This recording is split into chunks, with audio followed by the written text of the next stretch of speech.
देखिए न, अभी कुछ साल पहले खान सर पर इल्जाम लगाया जा रहा था कांग्रेसियों का और इस्लामिक का बहुत बड़ा मेल्टडाउन हुआ था और उन पर इल्जाम लगाया जा रहा था कि ये आदमी मुस्लिम नहीं है, यह आदमी संघी है, इसका असली नाम अमित सिंह है। कई आदमी तो खान सर को बीजेपी का छोड़ा हुआ आदमी बता रहे हैं, पर ऐसा क्यों है? खान सर जो है ना हमेशा से प्रो इंडिया रहे हैं, बहुत ही नेशनलिस्टिक रहे हैं और कई इशू पर उन्होंने अपनी बेकाबी से राय रखी थी। जो रेडिकल मुसलमान होता है ना, पंचर वाला कहने की प्रथा उन्होंने शुरू की थी। अब्बा के कहने पे मत आओ, अब्बा तो पंचर साटिए रहे हैं। अब ऐसे ही तुम लोग भी करेगा ना तो बड़ा होकर तुम लोग भी पंचर साटेगा। तो पंचर मत साटो, वरना तुमको तो पता ही है, नहीं तो कुछ ना होगा तो चौराहा बैठ के मीट काटेगा तू, बकलोल कहीं का। बताइए, ये उम्र है बच्चों को यहाँ पे ले आने का, बैनर से छोटा ही बेचारा ये है। खान सर ने अब्दुल और सूरज के बीच अंतर समझाया था, जिसे सुनकर मौलाना आज भी आग दो बोला हो जाते हैं। ऐसे समाज होते हैं सब, द्वंद समाज बोलते हैं ना। द्वंद समाज एक ही चीज के दो अर्थ होते हैं, उसी को ना बोलते हैं जी। तो उसमें होता है ना, एक तो सुरेश ने जहाज उड़ाया, मतलब सुरेश जहाज उड़ाया। द्वंद समाज में अब बस इसका नाम चेंज करिए, अब्दुल ने जहाज उड़ाया। सब देखिए लेकिन अंतर हो जाएगा। सुरेश ने जहाज उड़ाया मतलब उड़ाया, और अब्दुल ने जहाज उड़ाया मतलब भड़काया। इसको कहते हैं द्वंद समाज, एक ही शब्द के दो दो। खान सर ने खुलकर कई बार कहा है कि मुस्लिम समाज में एजुकेशन की बहुत कमी है, जिस कारण उसमें ऐसी मानसिकता आ जाती है। खान सर मुस्लिम समाज में इतना ना लड़के पैदा हो जाता है कि शिक्षा कौन सी देगा। तो हिंदू मुस्लिम में अब मतलब खैर फिर भी हिंदुज़म में तो शिक्षा का बहुत ज्यादा महत्व है भी, लेकिन मुस्लिम में अभी भी शिक्षा का बहुत बड़ा अभाव है। खान सर कई बार फिलिस्तीन पे इजराइल का सपोर्ट कर चुके हैं। फिलिस्तीन से कहिए कि कश्मीर हमारा, तो कहता है तो पाकिस्तान आप दोनों लोग बैठ के बात कीजिए। इससे कहिएगा ना कि बोलो कश्मीर भारत का है कि नहीं, तो कहता आप और पाकिस्तान बैठ के बतिया लीजिए। ऐसे थोड़े चलेगा जी। हम आपको साथ दे रहे हैं जियो पॉलिटिक्स के नाम पे कि हमको बहुत सारा काम है अरब देशों के साथ। आप खुल के आइए कश्मीर के लिए।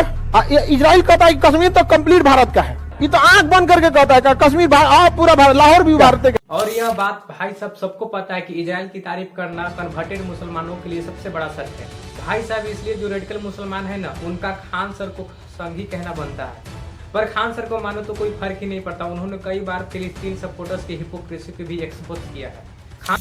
कुछ लोग कह रहे हैं कि फिलिस्तीन पर जुल्म हो रहा है, इंसानियत कहाँ गई? भैया इंसानियत अफगानिस्तान में कहाँ गई थी, जब महात्मा बुद्ध की इतनी बड़ी मूर्ति को तोड़कर तालिबान वालों ने खाली कर दिया था, वहाँ इंसानियत नहीं दिखा था।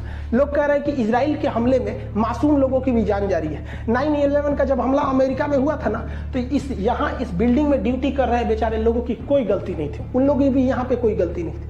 और जो लोग कहते हैं मासूम जब हमास रॉकेट मारता है ना, तो उसके रॉकेट में कोई गाइडेंस सिस्टम नहीं रहता है, कहाँ जाके गिरेगा ये हमास को भी नहीं पता है। और अगर आयरन डोम इजराइल के पास नहीं रहता ना, तो इजराइल आज के समय में उसकी जनसंख्या आधी कर दिए रहते सब ये हमास वाले। तो अजीब बात करते हैं, युद्ध में इंसानियत देखेंगे। बहुत इंसानियत देखना है तो बोलिए ना अजरबैजान को कि नागोर्नो कराबाख से वापस आ जाए। अभी हाथ छोड़िए ना, नागोर्नो कराबाख को जीतने के बाद अभी और ये आर्मेनिया का जगह कब्जा कर लिया है, तो यहाँ तो नहीं बोल सकते क्योंकि अजरबैजान आपके ग्रुप का है। तो आप एक स्टैंड पे रहिए, अगर इंसानियत देखना है तो केवल फिलिस्तीन में नहीं पूरी दुनिया में देखिए। खान सर नकाफी को इंडियन दिखते हैं और हिंदुज़म की भी रिस्पेक्ट किया करते हैं। वो हर हिंदू त्यौहार को खुलकर सेलिब्रेट करते हैं, तिलक लगाते हैं, राखी जैसे त्यौहार जो जोर शोर से मनाते हुए दिखते हैं। एक बार भाई साहब इन्होंने तो होली पर अपने मौलवी पर रंगी फेंक दिया था। और एक बार हम छोटे थे तो हम पढ़ने गए थे, उर्दू अरबी पढ़ने, तो मौलाना साहब बताए होली खेलने का हमको बहुत शौक, बचपन में सब लड़का खेलता है, हम भी खेल। करे कि नहीं खेलना चाहिए। हम कहे कि नरक में जाएगा। वो बहुत मारते थे मौली साहब हमको। उस समय 3 रुपया का एक डिब्बा रंग मिल जाता था। ये हम आज से 15-20 साल पहले की बात बता। एक बाल्टी रंग घोले और गेट पे खड़ा थे कि मौली साहब कब निकलेंगे, छपाक से फेंक दिया, मैं जा नरक में। और इन्हीं सब की वजह से रेडिकल मुसलमान और लेफ्टी जो है इन्हें नापसंद भी करते हैं। उन्हें संघी, गद्दार, अभक्त और पता नहीं क्या क्या नाम से कहकर बुलाते हैं, टारगेट किया करते हैं। और लगता है कि फिर से वही कहानी दोहराई जा रही है। एक बार फिर से खान सर की वजह से बहुत सारे मेल्टडाउन हो रहे हैं और इस बार वजह है पॉडकास्ट के भीतर राज समानी।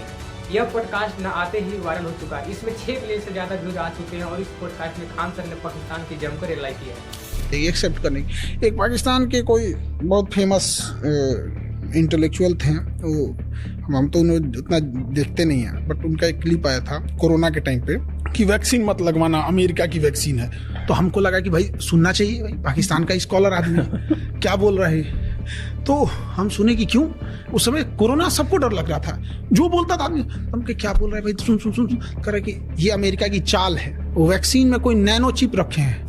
हम और वो इसके हेल्प से, इस वैक्सीन की हेल्प से हमारे दिमाग को कंट्रोल करेंगे, हमारी दिमाग चुरा लेंगे। हम कह रहे हैं भाई अमेरिका को अगर दिमाग चुराना है, तुम गधों का दिमाग चुराएंगे, नाड़ा बांधने के अलावा आता क्या है तुम लोगों को? क्या बेवकूफी चल रही है इन सब की, अलग टाइप का। खान साहब ने पाकिस्तान को बेटा बोले हैं और बांग्लादेश को पोता बोले हैं। पाकिस्तान आप दिखाइएगा ना, पाकिस्तान का नक्शा कुत्ता जैसा दिखता ही, तो हम क्या करें? खान साहब ने इस पॉडकास्ट में गांधी जी और नाथूराम गोडसे पर भी बहुत मजेदार टेक लिया है। एलिमिनेट कर देते ना तो पाकिस्तान बनता ही नहीं। नाथूराम गोडसे, हमको लगता है इसने को किसी ने गलत सुपारी दे दी थी, फोटो दिखाने में गलत कर दिया कि मारना है इसको, मार दिया उसको जाके। भाई मारना था तो जिन्ना को मार देते यार। हम लोग तो बदनसीब थे भैया, हम लोग तो अभी जन्म लिए हैं, आज़ादी के समय हम लोग नहीं थे। बट इनफैक्ट एक कॉमन सेंस भी रहता, अगर हमें ही मारना रहता तो भाई हम गांधी को क्यों मारे? 80 साल का बूढ़ा तेज ढकेल देंगे तो मर जाएगा इंसान। उसको मार दिया, कितना बेशर्मी का बात है यहाँ पे।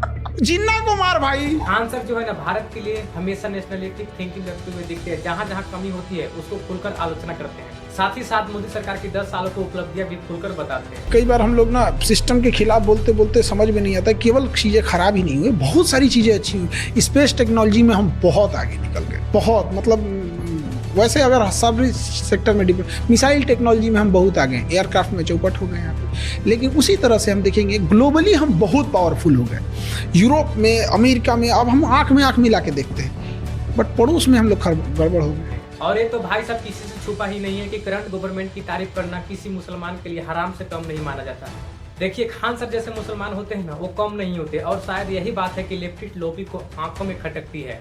अगर हम खान सर की बात करना तो वाकई कई बार बहुत इंप्रेशनल बात करते हुए दिखते हैं। उन्होंने अपना विजन बताया कि कैसे वो चाहते हैं कि भारत के हर बच्चा, गरीब बच्चा पढ़ सके और भारत को विकसित बनाए। उसके भैया चाय बेचते हैं कलकत्ता में, उसका जब रिटर्न निकल गया, प्री निकल गया, मेंस निकल गया, जब इंटरव्यू देना था ना, तो क्या बोलता है कि सर मेरे पास अच्छा कपड़ा नहीं है इंटरव्यू में पहनने के लिए, किसी का सूट वगैरह है तो दिला दीजिए ना। वो बच्चा जब अधिकारी बना, उसका अपना घर नहीं रहने के लिए, मिट्टी का घर है, और टेबल नहीं था पढ़ने के लिए ना, तो ऐसे बांस वगैरह जोड़ जाड़ के बनाया। आज वो अधिकारी है, और वो प्रधानमंत्री आवास योजना है ना, वो जिस पे साइन करेगा उसी को घर मिलेगा।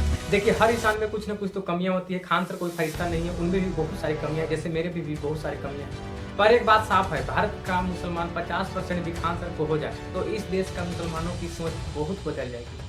दोस्तों इस वीडियो से आप लोगों को क्या सीख मिला? अगर कुछ सीख मिला है तो मेरे को कमेंट में बताइए। अगर मैंने कुछ गलत बोला है तो ये भी बता दीजिए। अगर आप लोगों को कलाम बनना है तो पूजे जाओगे, अगर पत्थरबाजी बनोगे तो फूटे जाओगे। थैंक यू, जय हिंद। मिलते हैं नेक्स्ट वीडियो में।